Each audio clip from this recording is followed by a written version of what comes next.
உறவுகள் அனைவருக்கும் வணக்கம். சிந்தாமணியை பார்க்க போகிறாங்க ரோகிணி. பார்த்துட்டு வாக்கண்ணு வாக்கண்ணு அப்படின்னு சொல்லி பேச, உன் பிள்ளைக்கு எப்படி இருக்குது, நல்லா இருக்கா? நல்லா இருக்காண்டி, எல்லாம் உங்கள் புண்ணியம்தான். நீங்கள் மட்டும் இருக்க இடம், காசு, பணம் இதெல்லாம் கொடுக்கலன்னா நான் இந்நேரம் எங்கேயோ போயிருப்பேன் ஆண்டி அப்படின்னு அழுகுறாங்க. கண்ணை தொடச்சிக்கிட்டு அப்படியே கவலைப்படாதம்மா, நான் இருக்கேன், உனக்கு உன் புருஷன் மனோஜ் தானே முக்கியம். ஆமாம் ஆண்டி அப்படிங்கிறாங்க. கண்டிப்பாக உன் புருஷன் மனோஜ் உனக்கு கிடப்பான், அதுக்கு நான் கேரண்டி அப்படிங்கிறாங்க. அப்போ தான் இங்கே பேசிக்கிட்டு இருந்தாங்க. அக்கா நாங்கள் வர்றோம் அப்படின்னு கிளம்ப, ஆண்டி அப்படிங்கிறீங்களா? என்ன இல்லை ஏதோ பேசிக்கிட்டு இருந்தீங்களே ஆக்சிடெண்ட்டு, அந்த அண்ணாமலை இருக்கக்கூடாது அப்படின்லாம் அப்படின்னு சொல்ல, ஓ கேட்டுட்டியா அப்படின்னு மனசில் நினச்சிக்கிறது. ஏன்னா ரோஹிணி வர்றதுக்கு முன்னாடி அதை பற்றி அவங்க பேசிக்கிட்டு இருக்காங்க. அவனை சும்மா விடக்கூடாதுடா, அவனை போட்டு தள்ளு, அந்த பழி அந்த மீனா மேலே வரணும் அப்படின்னு சொல்லல கரெக்டாக கேட்குறாங்களா. அதை கேட்டுறா. எதுக்கு இவகிட்ட உண்மையை சொல்லுவோம், மீனாவதே பிடிக்காதுல்ல அப்படின்ட்டு. இங்கே பாரு கண்ணு, உன் வாழ்க்கைக்கு யாரெல்லாம் எதிராக வராங்களோ அவங்களாம் எனக்கு பிடிக்காது, அதனால போட்டு தள்ளான் இருக்கேன். ஆண்டி சும்மா சொல்லக்கூடாது, மீனா உங்கள் வாழ்க்கையிலையும் தானே குறுக்கிடுறாங்க. சரி கண்ணு, அது இருக்குதான், நான் இல்லைங்கள. ஆனால் இந்த அளவுக்கு தீர்த்து கட்டுற அளவுக்கு உன் மேலே அவருக்கு பிரியந்தான். ஓகே ஓகே, எதுவாக இருந்தால் என்ன, போத்திக்கிட்டு படுத்தா என்ன, படுத்துக்கிட்டு போத்தினா என்ன அப்படின்னு ரோஹிணி சொல்ல, சூப்பர் ரோஹிணி அப்படின்னு ஐஃபை அடிச்சுக்கிறாங்க. சொல்லுங்க ஆண்டி, சொல்லவே இல்லையே. அது ஒன்றும் இல்லை, நான் தான் ஜோசியக்காரரை விட்டு பொய் சொல்ல சொன்னேன். இந்த வீட்டு மருமக, ரெண்டாவது மருமக இருந்தால் அந்த வீட்டுக்கு ஆபத்துன்னு, அதனால வீட்டை விட்டு போகலைன்னா உன் புருஷன் உன் தாலி உயிருக்கு ஆபத்துன்னு சொல்லிட்டோம்ல ஆண்டி அப்படின்னு தூக்கிடுது ரோஹிணி. ஏன் விடு விடு அப்படின்னு சொல்ல, ஆண்டி எப்படி ஆண்டி இதெல்லாம் அப்படின்னு கேட்க, அதெல்லாம் அப்படித்தான், உனக்காகத்தான் கண்ணு, எனக்காகவோ எதுக்காகவோ, ஆனால் நீங்கள் பண்ணுறது எல்லாமே எனக்கு பிடிச்சிருக்கு ஆண்டி, எனக்கு நல்லதாக நடக்கும். அப்புறம் அந்த கிழவனை தூக்கிட்டா என்ன, அது மீனா மேலே எப்படி பழி விடும், அவள் வந்து ஆக்சிடென்ட் பண்ணான்னு சொன்னால் நம்ப மாட்டாதே அந்த கிழவி அப்படின்னு சொன்னோன்னே, அவன் நம்புறா நம்பலை, அதுக்காக நான் பண்ணலை ரோகிணி, வேறு எதுக்காக ஆண்டி?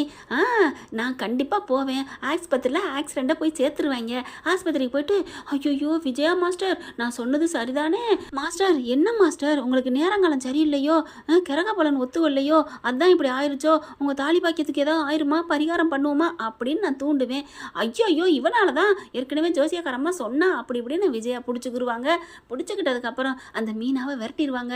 அப்புறம் அந்த அண்ணாமலை கொஞ்சம் நாளைக்கு உயிரோடு இருந்து போனா என்ன, இருந்தா என்ன, அடை உயிரோடு இருந்தாலும் பிரச்சனை இல்லை, அந்த பொண்டாட்டி புருஷங்காரனை தாங்கிக்கிட்டே இருக்கும் விஜயா, அதனால நமக்கு நல்லது ரோஹிணி அப்படின்னு சொல்ல, ஐயோ ஆண்டின்னு கன்னத்தில் முத்தம் கொடுத்துட்டு கிளம்புது. ஓடிப்போ, எல்லாரையும் நான் எனக்காக விக்கெட் பண்ணுறேன், நீ உனக்காக நினச்சிட்டு இருக்கியா அப்படின்னு நினைக்கிது சிந்தாமணி. அதே மாதிரி ஆட்கள்கிட்டையும் சொல்லிடுதுங்க. அவங்களும் ரெடியாக வாசல்லே காத்துட்டு இருக்காங்க. எப்படா அண்ணாமலை வெளியே வருவான், பொந்த விட்டு பாம்பு எப்போ வரும் அப்படின்னு காத்துக்கிட்டு இருக்க மாதிரி காத்துக்கிட்டு இருக்காங்க. அண்ணாமலை வெளில போகிறாருங்க, வாக்கிங் போயிட்டுருக்காரு. போயிட்டுருக்கையில கரெக்டாக பின்னாடியே ஃபாலோ பண்ணிட்டு போகிறாங்க. ஒரு ஆள் இல்லாத நடமாட்டம், கொஞ்சம் அங்கங்கே 1-2 பேர் இருப்பாங்க. அதுக்காண்டி ஆளே இல்லாத இடத்துக்கு அவர் போக மாட்டார். அடித்து தூக்கி போட்டு போயிடுறாங்க. தூக்கிட்டு போக இங்கே என்ன பண்ணுறாங்க, முத்து அப்போ தாங்க அதுலேயும் வந்துட்டுருக்காரு. பார்த்துறாருங்க. அப்பா அப்படின்னு சொல்லிட்டு வேகமாக ஓடி வராங்க. டே நில்றா அப்படின்னு காரை பின்னாடியே ஃபாலோ பண்ணிட்டு போனால் காருக்கும் கால்நடைக்கும் சரி வருமாங்க என்ன, அவன் ஓடிடுறான், வண்டியை எடுத்துகிட்டு போயிடுறான். முத்துவை பார்த்து முத்து ஓடி வந்து அப்பான்னு தூக்குடா, அப்படியே மண்டையெல்லாம் அடிபட்டுருக்கு. ஐயோ அப்படி கத்துறாரு, யாராவது வாங்கன்ட்டு. வீட்டில் அவர்கிட்ட கார் இருக்குது. அதுக்கப்புறம் ஆட்டோ பிடிச்சிட்டு ஆஸ்பத்திரிக்கு கூப்பிட்டு போயிடுறாரு முத்து. போகிற வழியிலே மீனாவுக்கும் கால் பண்ணி சொல்லிடுறாங்க, விஜயாவுக்கும் கால் பண்ணி சொல்கிறாங்க. ஐயோ சொன்னேனே கேட்டியாடி பாவி அப்படின்னு மீனா போட்டு அடிக்கிறாங்க முதுகுலே. ஏன் ஆண்டி, ஏன் அத்தை என்ன அத்தை அடிக்கிறீங்க, இப்போ உனக்கு ஃபோன் பண்ணல என் புருஷன். ஐயோ ஆமத்தை, மாமாவுக்கு ஏதோ முடியலன்னு சொன்னாங்க, அதனால தான் உங்கள்கிட்ட சொல்ல ஓடி வந்தேன், அதுக்குள்ளே நீங்கள் என்ன போட்டு அடிக்கிறீங்க, அடி பாவி அப்படின்னு சொல்லிட்டு இன்னும் இருக்குடி அப்படின்னு சொல்லிட்டு ஆஸ்பத்திரிக்கு ஓடுறாங்க. மீனாவும் ஓடுறாங்க வண்டி எடுத்துக்கிட்டு.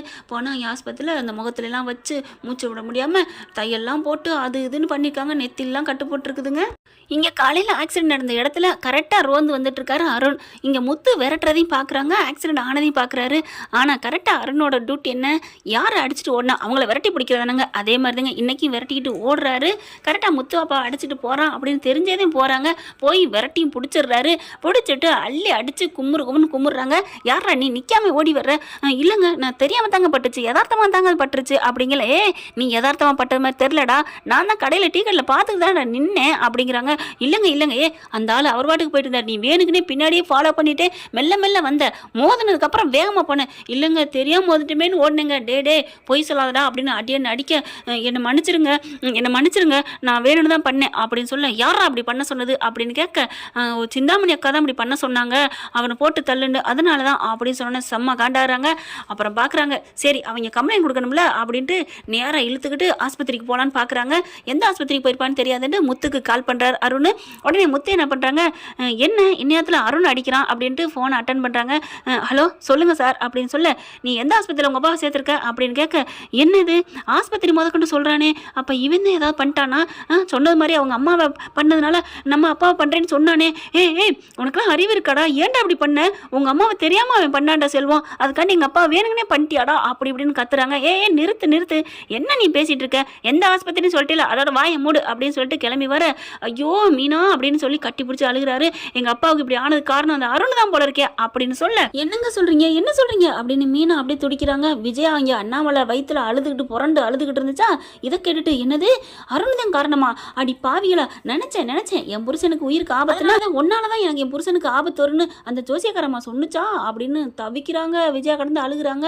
முத்து பார்க்குறாரு, ஏன் இப்படி அருண் பண்ண, ஐயோ சும்மாவே உங்கள் அம்மா ஆடுமே, என் ஆளுங்க என் தங்கச்சி புருஷன் தெரிஞ்சா ரொம்ப பேசுமே அப்படின்னு சொல்லிட்டு இருக்கே. கரெக்டாக பார்த்தீங்கன்னா சிந்தாமணி வந்துடுதுங்க. சிந்தாமணி வந்து, மாஸ்டர் என்னாச்சு மாஸ்டர் அப்படின்னு சொல்ல, வாங்கம்மா வாங்க, உங்களுக்கு எப்படி தெரியும் இந்த ஆக்சிடென்ட் வந்தது அப்படிங்கல, இல்லை அந்த பக்கம் வந்துட்டு இருந்தேன் வீட்டுக்கு போகலான்னு, பாவம் நல்ல மனுஷன் அண்ணாமலை இந்த மாதிரி ஆக்சிடென்ட் ஆயிடுச்சுன்னு சொல்லிக்கிட்டாங்க, அதனால தான் அலறி அடிச்சு ஓடி வந்தேன் அப்படின்னு சொல்ல, இந்த ஆஸ்பத்திரிக்கு வந்தோம்னு உங்களுக்கு எப்படி தெரியும், எங்க பக்கத்தில் தானுங்க அந்த ஆஸ்பத்திரியில் கேட்டேன், அங்கே யாரும் வரலேன்ட்டாங்க, அடுத்து நானாக கேட்டு வந்தேன் அண்ணாமலைங்கிற சேர்ந்துருக்காங்கன்னு, ஆமான்னு சொன்னாங்க, எத்தனை வார்டுன்னு கேட்டு நான் கேட்டு ஓடி வந்தேன், என்னங்க மாஸ்டர் நான் இவ்வளோ நல்ல மனசோட வந்திருக்கேன், உங்கள் பிள்ளை என்ன எப்படி திட்டுறான், அவன் கிடக்குறேன் டேய் சும்மா இருடா அப்படின்னு சொல்லிட்டு, இப்படி ஆயிடுச்சே உங்களுக்கு என்ன கிரகமோ நேரங்காலமோ ஏன் இப்படி ஆட்டி படைக்குது, ஏதாவது ஒரு கோயில் களத்துக்கு போய் பரிகாரம் பண்ணலாம்ல, உங்கள் முத்த மருமக வீட்டை விட்டு போயிட்டாலே, இல்லை கடைசி மருமக போயிட்டாலே, இல்லை வீட்டில் ஒரு மருமக இருக்காளே, இதில் ஏதாவது பிரச்சனையானு பார்க்கலாம்ல அப்படிங்கிற முத்துக்கு அப்படி சுருக்குங்குது. இவன் ஏன் இதை பற்றி பேசுகிறான் அப்படிங்கிற மாதிரி. உடனே விஜய் வந்துட்டு, ஐயோ சிந்தாமணி நீ சொல்கிறது சரிதான், ஏற்கனவே நாங்கள் ஜோசியம் பார்த்ததில்ல, நீ சொல்லி அனுப்பிவிட்டியே, அவன் கரெக்டாக அவள் சொன்னான், இவன் ரெண்டாவது மருமக போனாத்தே நல்லா இருப்பான்ட்டு, என் புருஷன் உயிர் போயிரும்னு, ஐயோ அப்படின்னு தவிக்க. உடனே முத்து பார்க்குறாரு, என்னது அந்த போலீஸ் சாமியார் வந்தது நீங்கள் இல்லையா கூட்டிகிட்டு வந்தது, இந்த சிந்தாமணி மேடமா, ரைட்டு, அப்போ என் தொழில் எதிரியாக என் பொண்டாட்டி இருக்கான்னு இந்த வீட்டை விட்டு போய் அவன் மனசை வந்து கலங்கப்படுத்தணும், அவன் மனசு நிம்மதியாமல் இருக்கணும், அதுக்கு தானே நிம்மதி இல்லாமல் போகணுங்கிறக்காக தான் நீங்கள் பண்ணியிருக்கீங்க அப்படின்னு சொல்லிட்டு முத்து கத்த ஆரம்பிக்கிறாரு. மாஸ்டர் என்ன மாஸ்டர், நான் ஆறுதல் சொல்ல வந்தா உங்கள் பிள்ளை இப்படி சொல்கிறான், இங்கே பாரு முத்து இப்படிலாம் பேசாத, நான் பாவம்னு சொல்லிட்டு எவ்வளோ கஷ்டத்தில் வந்து நின்றுட்டு இருக்கேன், எனக்கு வேலை 1008 வேலை இருக்குது, உங்கள் அண்ணனுக்கு ஒன்றும் ஆகாது மாஸ்டர், நீங்கள் கவலைப்படாதீங்க மாஸ்டர் அப்படின்னு கண்ணீர் தண்ணியை துடைக்குது. ரெண்டு பேரும் கட்டி பிடிச்சி அழுகுறாங்க. முத்து அப்படியே பார்க்குறாரு, அப்படியே குத்துற மாதிரி செம்ம கோவம் வருது. அடுத்து பார்த்தீங்கன்னா கொஞ்சம் நேரத்தில் தள்ளுங்க அப்படின்னு சொல்லிட்டு வராரு அருண். அருணை பார்த்தேன்னு இவன் இதுக்கு இங்கே வந்திருக்காங்கிற மாதிரி பார்க்க, டேய் என்னடா நீ தான் இப்படி பண்ணியா அப்படின்னு விஜயா வேகமாக வருது. மாமா நில்லுங்கம்மா, என்ன பிரச்சனை அப்படின்னு சொல்லிட்டு, இப்போ நான் என்ன எதுக்கு வந்திருக்கேன்னு தெரியுமா அப்படிங்கிறாங்க.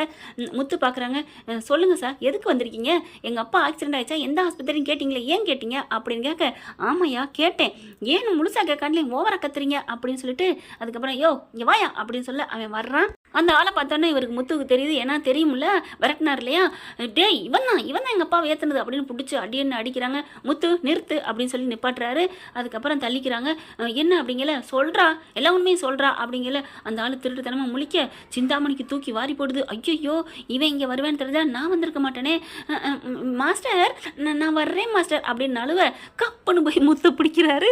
அப்படியே விளாங்கு மீன் நழுவிட்டு போனால் ஓங்கி கபார்னு போய் விழுந்து பிடிப்போம் பார்த்தீங்களா, கம்மா கரையில் நாங்கள்லாம் பிடிச்சிருக்கோங்க, சொப்புன்னு விழுந்து கரையில் ஓடும் வலிக்கிக்கிட்டு அதே மாதிரி பிடிக்கிறாங்க.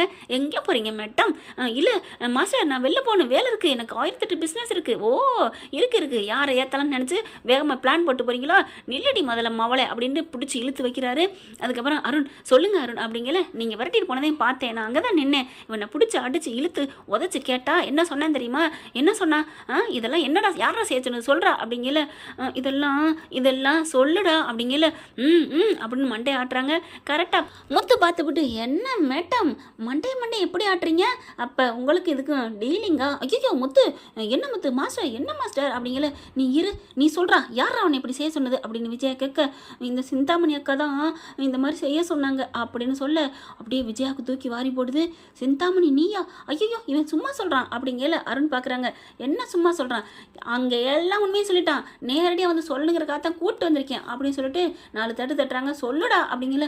ஐயோ அடிக்காதீங்க சார் அக்கா தான் இந்த பாருங்க பணம் கூட கொடுத்துருக்காங்க, அப்படியே வச்சிருக்கேன் இந்த பாருங்க ஃபோனில். டேய் கதையை முடுறா, அவனை தூக்கு, அந்த பழி அந்த மீனா மேலே விழுகணும், அவன் அந்த வீட்டை விட்டு போகணும், அப்போ தான் என்னோட ராஜ்யம் அந்த வீட்டில் ஆளணும் அப்படின்னு சொல்ல அப்படியும் காமிச்சுட்றேன் பக்கியை. அப்படியே செம்ம வாரி போடுது, தூக்கி வாரி போடுது சிந்தாமணிக்கு. இந்த வேலை செய்கிறவங்களாம் ரெக்கார்டு வச்சுக்கிறாங்க, தான் மேலே ஏதாவது பழி வந்தால் அப்படியே இந்த வேலை கொடுத்தாங்க பார்த்தீங்களா, அவங்க மேலே பழி போடுறதுக்காண்டி. அதுக்கப்புறம் அடி பாவி பாவின்னு சிந்தாமணி போட்டு அடிக்கிறாங்க விஜயா. இங்கே பாருங்கள், இது உங்கள் குடும்ப பிரச்சனை, என்ன ஏது எதுக்காக ஏற்றின அப்படிங்கிறத நாங்கள் ஸ்டேஷனில் வச்சு விசாரிச்சுக்கிறோம், நீங்கள் வந்து முறைப்படி கம்ப்ளைண்ட் கொடுங்க அப்படின்னு சொல்லிட்டு அருண் கிளம்ப முத்து இருந்துட்டு அருண் சார் அப்படின்னு கூப்பிட திரும்புகிறாரு. சாரி சார் அப்படின்னு சொல்லி அப்படியே பார்க்குறாங்க. ரொம்ப தேங்க்ஸ் சார் அப்படிங்கல. உன் தேங்க்ஸுக்காக நான் அதை பண்ணலை, இது என்னோட டியூட்டி அப்படின்ட்டு போகிறாங்க. டியூட்டியாகவே இருந்தாலும் என்னோட கடமை சார், ரொம்ப நன்றி சார். நீங்கள் பிடிச்சதுக்கு தூக்கி பிடிச்சி இவனை பிடிச்சது மட்டும் இல்லை சார், எங்கள் அம்மா சில பேர் பேச்சை நம்பிக்கிட்டு என் பொண்டாட்டியை நம்பாமல் இருந்தாங்க, அதுக்கு கண்கண்ட தெய்வமாக பண்ணிட்டீங்க சார், இந்த உதவி நான் மறக்கவே மாட்டேன் சார், ரொம்ப நன்றி சார் கையெடுத்து கும்பிட்டு நன்றி சொல்கிறாரு. அதுக்கப்புறம் அருண் அங்கேருந்து அந்த ஆளை அடிச்சு இழுத்துட்டு போயிடுறாங்க. திரும்புகிறாங்க, சிந்தாமணிக்கு அப்படியே ஒன்றுக்கு போயிடுது. அட்டி பலான்னு கொடுக்குறாருங்க முத்து. சும்மா விடுவாரா என்ன, அப்பாவை ஒரு தூசி திரும்ப பார்க்காம பார்த்து வளர்த்துக்கிட்டு இருக்காரு, பெத்த தகப்பை மாதிரி. விட்டுவானா முத்து, அட்டி நொங்கு அடிக்கிறாரு. விஜயா பார்க்குது, போடுறான்னு. அடி பாவி, உன்னை நான் எவ்வளோ பாசமாச்சு, ஏன்டி இப்படி பண்ண, எதுக்கடி இப்படி பண்ண, ஏன்டி இப்படி பண்ண, இல்லை நீங்கள் தான் மீனாவை பிடிக்கிறேன்னு சொன்னீங்களே மாஸ்டர், அதனால தான் பாவி என் பொண்டாட்டி தூங்கவே இல்லை தெரியுமா அப்படின்னு வச்சு அடிக்கிறாங்க. ஏங்க இது ஆஸ்பத்திரி, இப்பெல்லாம் பண்ணக்கூடாதுன்னு அங்கேருந்து ஒரு நர்ஸை சொல்ல, ஆமாம் கரெக்டாக நீங்கள் இதை தான் சொல்லுவீங்க, சரி இவளை என்ன பண்ணுறது, இவன் மேலே ஒரு கம்ப்ளைண்ட் கொடுக்கணும், இவ தானே எல்லாம் பண்ணா அப்படின்ட்டு அருண் என்ன போகிறீங்க அப்படின்னு வேகமாக ஓடுறாரு. ஓ ஆமாம் இல்லை அப்படின்னு சொல்லிட்டு இவனை மட்டுமா கைது பண்ணணும் அப்படின்னு இவங்க மேலே கம்ப்ளைண்ட் கொடுங்க அப்படிங்கிறாங்க. ஸ்டேஷனுக்கு வந்து கொடுங்க அப்படின்ட்டு போகிறாங்க. இவங்களையும் அரெஸ்ட் பண்ணி கூப்பிட்டு போங்க அப்படின்னு முத்து சொல்கிறாரு. அருண் பார்க்குறாங்க, கிளம்புங்க ஸ்டேஷனுக்கு கிளம்புங்க அப்படிங்கல. ஒன்று நான் விஜயாட்ட பேசிக்கணும் அப்படிங்கிறாங்க. என்ன பேசணும் பேசுங்க. இல்லை நான் தனியாக தான் பேசணும். தனியாலாம் பேச முடியாது முத்து சொல்கிறாரு. நான் தனியாக தான் பேசணும். என்ன மாஸ்டர் வருவீங்களா மாட்டிங்களா அப்படிங்கல. தனியாக போகிறாங்க. ஓங்கி அடித்த கையை அடங்கி போகுது. தனியாக போயிட்டு இப்போ நீங்கள் மேலே கம்ப்ளைண்ட் கொடுத்தீங்கன்னா பத்திரத்தை எங்கள்கிட்ட கொடுத்து பணம் வாங்கியிருக்கீங்களே பல லட்சங்கள், அதை எல்லாத்தையும் நான் சொல்லட்டுமா அப்படிங்கல. சிந்தாமணி பாவி நீலாம் அப்படி பண்ணுவேன் நான் நினைக்கவே இல்லடி அப்படிங்கிறாங்க. அப்படின்னா சிந்தாமணி மேலே நான் கம்ப்ளைண்ட் கொடுக்கலன்னு சொல்லு போ மாஸ்டர் அப்படிங்கல. சிந்தாமணி நான் ஏன்னு கேட்டால் நான் என்ன சொல்லுவேன், அதெல்லாம் முடியாது, எனக்கு நிறைய பணம் கொடுத்து ஹெல்ப் பண்ணியிருக்கு, அதனால அவனை மட்டும் அரெஸ்ட் பண்ணுங்கன்னு சொல்லு, நான் பார்த்துக்கிறேன். சிந்தாமணி சொல்லு வா போ நீன்னு சொல்கிற கழுது தெரிஞ்ச கட்டருமான கதையா, உன் கூடலாம் நான் நட்பு வச்சுக்கிட்டேன் பாரு, என் மருமக சொன்னா, என் தங்க மருமக, நான் அதை மீறி உன்ட்ட வந்தேன் பாரு அப்படின்னு சொல்கிறது முத்து கேட்குறாரு. பரவாயில்லையே அம்மா தங்க மருமகன் நம்மளை பொண்டாட்டி சொல்லிட்டாலே அப்படின்னு நினைக்கிறாங்க. அதுக்கப்புறம் வெளியில் வந்துட்டு இல்லை மாஸ்டர் இல்லை சார் நாங்கள் அங்கே வந்து கம்ப்ளைண்ட் கொடுக்குறோம் அப்படின்னு அருண்கிட்ட சொல்ல சரின்னு சொல்லிட்டு போயிடுறாங்க. சிந்தாமணி பார்க்குது, அந்த பயம் இருக்கணும், கம்ப்ளைண்ட் கொடுத்த அப்படின்ட்டு போகுது. முத்து பார்க்குறாங்க, என் அப்பாவை ஏற்றினவளை விட்டுட்டீங்களா, அப்பா அம்மா என்னம்மா அப்படிங்கல. நான் தயவு செஞ்சு சொன்னா கேளுடா, நான் அங்கே போய் கொடுத்துக்கிறேன் அப்படின்னு சொல்லிட்டு அப்பாவை பார்த்துக்கடா அப்படிங்கிறாங்க. அப்பா பார்த்தீங்கன்னா மூச்சு பேச்சு இல்லாமல் இருக்காரு.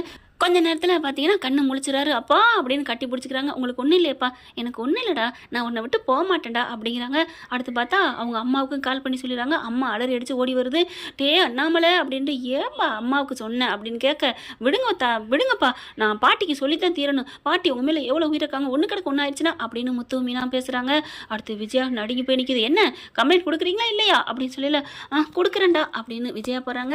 என்ன ஃப்ரெண்ட் இப்படி போனால் நல்லா தான் இருக்கும், பார்க்கலாம். தேங்க்யூ. இந்த வீடியோ உங்களுக்கு பிடிச்சிருந்தா தயவு செய்து லைக் பண்ணுங்க. இன்னும் அப்டேட்ஸ்க்காக சேனலை சப்ஸ்கிரைப் பண்ண மறக்காதீங்க. நம்ம கிட்ட இருக்க எல்லா சேனல்ஸோட லேட்டஸ்ட் வீடியோ அப்டேட்ஸ்க்காக மேல ரைட் சைடுல காட்டுற லிங்கை கிளிக் பண்ணி வாட்ஸ்அப் குரூப்ல ஜாயின் பண்ணுங்க. உங்களிடம் விடைபெறுவது நான் உங்கள் மெஹர்.